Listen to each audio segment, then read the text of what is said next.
नमस्कार साथियों, आप सभी का स्वागत है एससीएस क्लासेस पर। आप अच्छे होंगे, स्वस्थ होंगे और अच्छे से यूपी पुलिस की तैयारी में अंतिम रूप देते होंगे। उसी तैयारी को और आगे बढ़ाते हुए लेकर के आए जीके जीएस के महत्वपूर्ण प्रश्नों की श्रृंखला को, जिससे इसी क्लास से आपको डायरेक्ट क्वेश्चन पेपर में प्रश्न देखने को मिलेंगे। इसलिए क्लास में अंत तक बने रहें, क्लास को कहीं से भी स्किप ना करें। बढ़ते हैं अपने प्रश्नों की श्रृंखला की तरफ। पहला प्रश्न अपना आ चुका है कि पहला प्रश्न अपना है कि भ्रूण को एक विशेष ऊतक की सहायता से माँ के रक्त से पोषण प्राप्त होता है। जब बच्चा पेट में होता है तब उसे पोषण कहाँ से प्राप्त होता है, आपको ये बताना है। क्या गर्भाशय से, गर्भनाल से, गर्भाशय, ग्रीवा से या फैलोपियन ट्यूब से? ये जो बच्चे को भोजन प्राप्त अर्थात पोषण प्राप्त होता वह होता है गर्भनाल से। ऑप्शन बी वाला इसका सही जवाब होगा। बढ़ते हैं अगले प्रश्न की तरफ। अगला प्रश्न है कि किसी वस्तु द्वारा उसकी स्थिति या विन्यास द्वारा प्राप्त ऊर्जा को कहा जाता है। तब प्राप्त ऊर्जा को क्या कहा जाता है? उसे क्या कहेंगे? उसे कहेंगे स्थिति ऊर्जा। बढ़ते हैं अगले प्रश्न की तरफ। अगला प्रश्न है कि पानी से भरे एक गिलास में रखा गया नींबू गिलास की बगल से देखने पर उसके इसके वास्तविक आकार से बड़ा प्रतीत होता है। इसका कारण क्या है? आपको इसका कारण बताना है। ये क्या कारण होता है जो ऐसा दिखता है? तब क्या कारण होता है इसके ऐसे दिखने का? ये कारण होता है प्रकाश का अपवर्तन। ऑप्शन सी वाला इसका सही जवाब होगा। अगला प्रश्न है कि नागा अर्जुन सागर बांध परियोजना निम्न में से किस नदी पर स्थित है? तब ये परियोजना किस नदी पर स्थित है आपको बताना है। ये परियोजना जो स्थित है ये कृष्णा नदी पर स्थित है। किस नदी पर? कृष्णा नदी पर स्थित है। प्रथम प्रधानमंत्री पंडित जवाहरलाल नेहरू ने 10 दिसंबर 1955 को इसका उद्घाटन किया था और 1967 में पूरी हुई थी ये योजना। ये किस राज्य में है? ये जो है ये इससे किस किस राज्य को लाभ होते हैं? आंध्र प्रदेश को और तेलंगाना को। किसे? तेलंगाना को होता है। बढ़ते हैं अगले प्रश्न की तरफ। अगला प्रश्न है कि हर्ष चरित्र द्वारा रचित नाटक है। तब इनके द्वारा कौन सा नाटक रचित है? रत्नावली है, 10 कुमार चरित्र है, कादम्बरी, इनमें से कोई नहीं। ऑप्शन ए वाला इसका सही जवाब होगा। रत्नावली जो है पुस्तक अर्थात नाटक हर्षवर्धन हर्षवर्धन के द्वारा रचित है। अगला प्रश्न है कि वायरस के कारण निम्न में से कौन सी बीमारी नहीं होती है? तो कौन सी बीमारी जो वायरस के कारण नहीं होती? वह नहीं होती पैरों का दर्द। ऑप्शन बी वाला इसका सही जवाब होगा। जिन साथियों ने सेशन को शेयर ना किया वो साथी सेशन को शेयर कर दें और वीडियो को लाइक ना किया हो वीडियो को लाइक कर दें। भारत के नियंत्रक एवं महालेखा परीक्षक का कार्यकाल कितना होता है? आपको बताना कि इनका कार्यकाल कितना होता है। जो साथी इसका जवाब ऑप्शन बी दे रहे हैं 6 वर्ष अथवा 65 वर्ष की आयु जो भी पहले हो, ऑप्शन बी वाला इसका सही जवाब होगा। बढ़ते हैं अगले प्रश्न की तरफ। अगला प्रश्न है कि परमाणु बम की खोज किसने की थी? आपको बताना कि परमाणु बम की खोज किसने की थी। तभी किसने की थी परमाणु बम की खोज? ये की थी ऑटो हॉर्न ने। ऑप्शन ए वाला इसका सही जवाब होगा।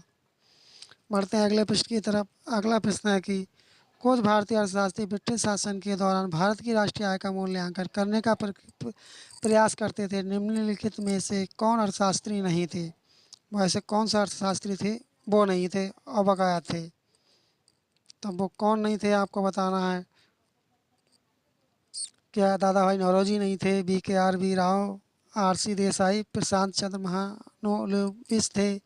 जो साथी इसका जवाब ऑप्शन डी दे रहे हैं प्रशांत चंद्र महानलोबिस, वो बिल्कुल इसका सही जवाब दे रहे हैं। ऑप्शन डी वाला इसका सही जवाब होगा।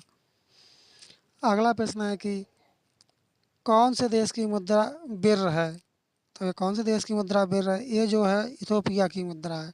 ऑप्शन ए वाला इसका सही जवाब होगा। अब आपको बताना विश्व जल दिवस कब मनाते हैं। तब विश्व जल दिवस कब मनाते हैं आपको बताना। ये मनाते हैं 22 मार्च को। कब मनाते हैं? 22 मार्च को मनाया जाता है। बढ़ते हैं अगले प्रश्न की तरफ।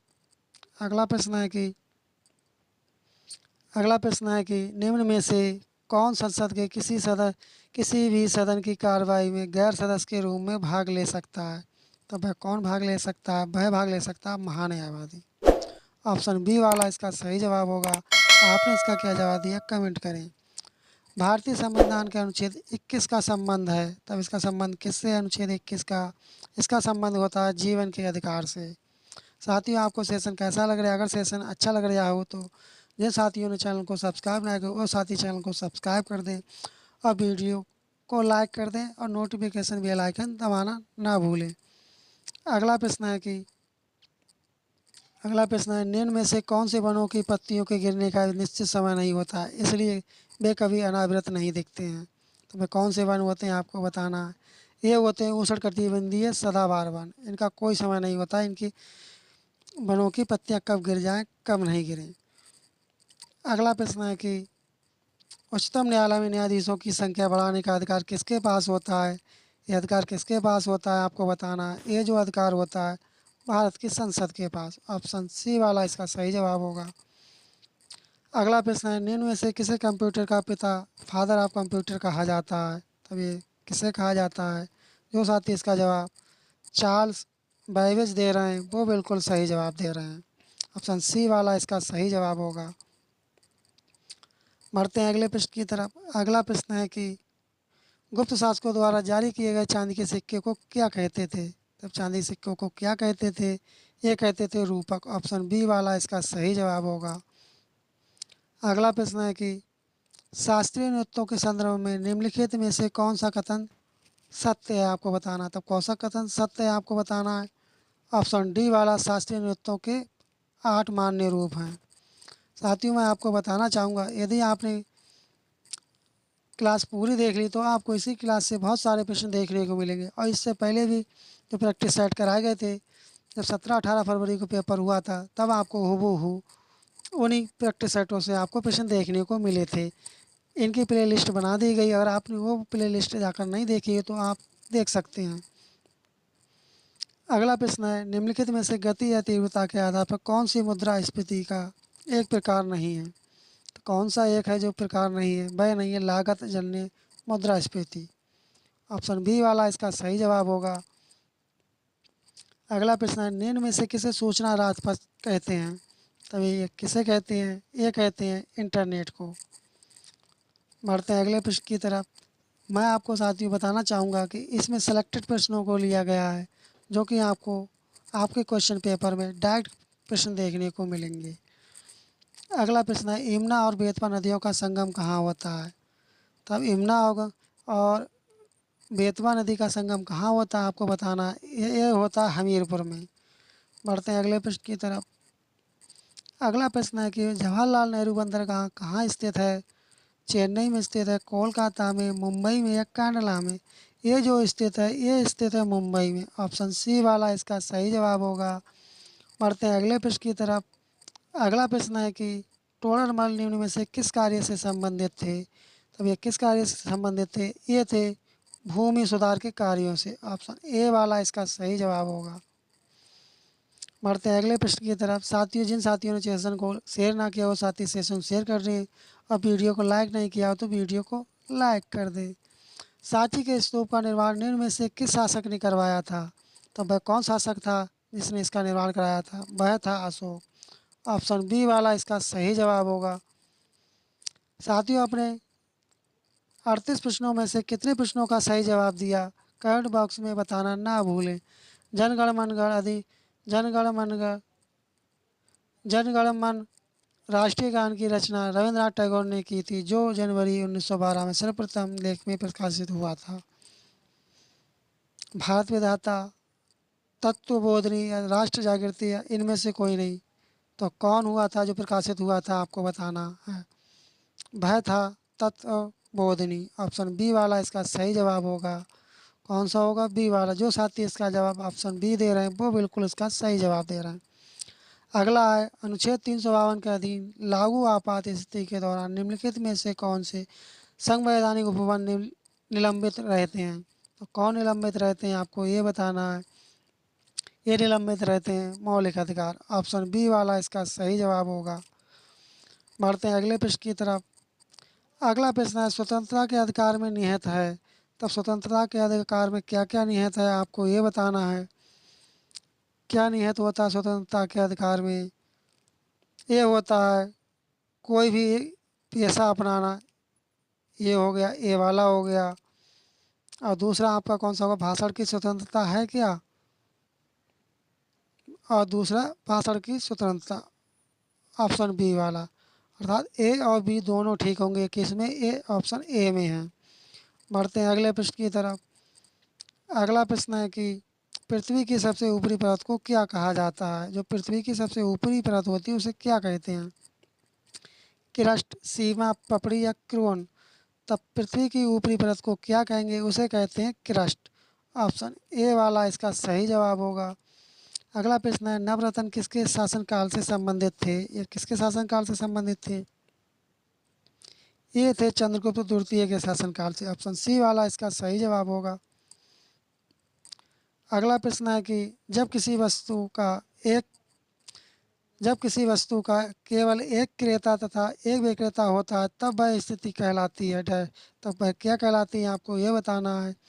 वह कहलाती है द्विपक्षीय अधिकार, द्विपक्षीय एकाधिकार। ऑप्शन बी वाला इसका सही जवाब होगा। बढ़ते हैं अगले प्रश्न की तरफ। अगला प्रश्न है कि अगला प्रश्न है, रेड डाटा बुक में निम्नलिखित में से कौन सा डाटा पाया जाता है।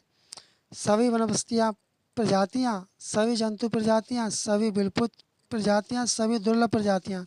तो कौन सी प्रजातियाँ पाई जाती हैं, ये पाई जाती हैं सभी विलुप्त प्रजातियाँ। ऑप्शन सी वाला इसका सही जवाब होगा।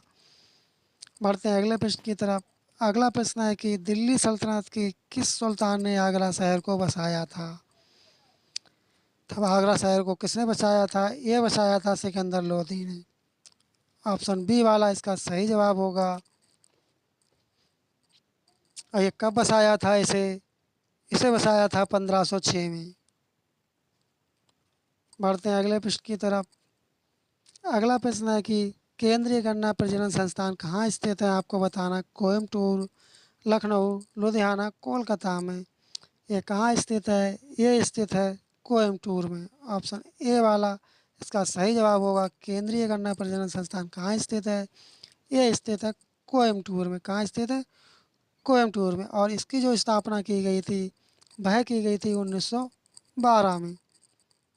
बढ़ते हैं अगले प्रश्न की तरफ। अगला प्रश्न है कि किस राज्य का लोकसभा तथा राज्यसभा में प्रतिनिधित्व सबसे अधिक है। तो वह कौन सा राज्य है, ये आपको अच्छी तरह से पता होगा। ये कौन सा राज्य हो सकता है, ये अपना ये है उत्तर प्रदेश। ऑप्शन ए वाला इसका सही जवाब होगा। अगला प्रश्न है, विमुद्रीकरण क्या होता है, आपको बताना है। तो विमुद्रीकरण क्या होता है, विमुद्रीकरण होता है पुराने नोटों का चलन बंद कर देना। ऑप्शन बी वाला इसका सही जवाब होगा। जो साथी इसका जवाब ऑप्शन बी दे रहे हैं वो भी बिल्कुल इसका सही जवाब दे रहे हैं। साथियों, अगर आपने क्लास पूरी देख ली तो आपको यहीं से बहुत सारे प्रश्न देखने को मिलेंगे। बढ़ते हैं अगले प्रश्न की तरफ। अगला प्रश्न है कि उत्तर प्रदेश में सर्वाधिक वन किस जिले में हैं। तब ये किस जिले में सर्वाधिक वन, आपको बताना है। क्या चित्रकूट में है, सोनभद्र में है, मैनपुरी में या पीलीभीत में। तब ये किस जिले में है, ये आपके हैं सोनभद्र में। कौन से ज़िले में है, ये है सोनभद्र में। ऑप्शन बी वाला इसका सही जवाब होगा।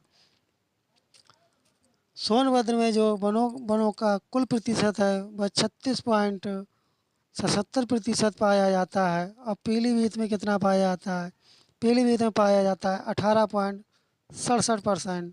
कितना, 18.67% पाया जाता है। बढ़ते हैं अपने अगले प्रश्न की तरफ।